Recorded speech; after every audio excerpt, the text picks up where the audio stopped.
No, it's all turned out quite nicely. I'll scan down the length so you can have a look. Yeah, these stocks come up really nice. The tongue oil does a really good job of bringing it out, make it shine, which is nice. It also hides a lot of the little nicks. Got rid of those, which is really good, which is what I was hoping, and I managed to clean off some of the dirt marks with the wire wool. So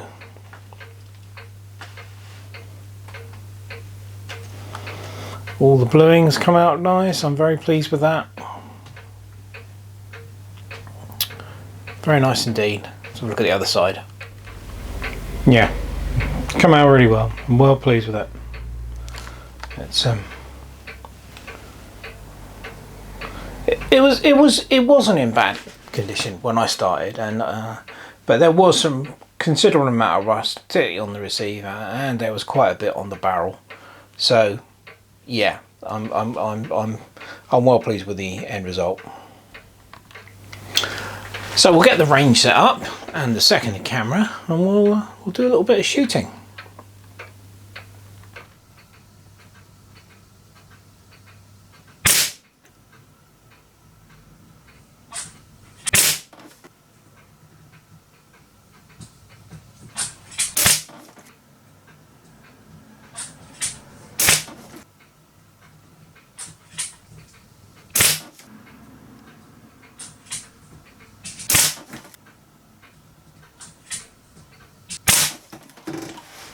Well, I don't think that's too bad at all.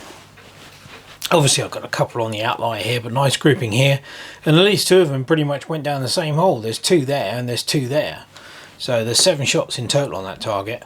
So for a budget rifle, which, you know, could be, when did I say these would produce 69, so could be 56 years old, that's not bad at all.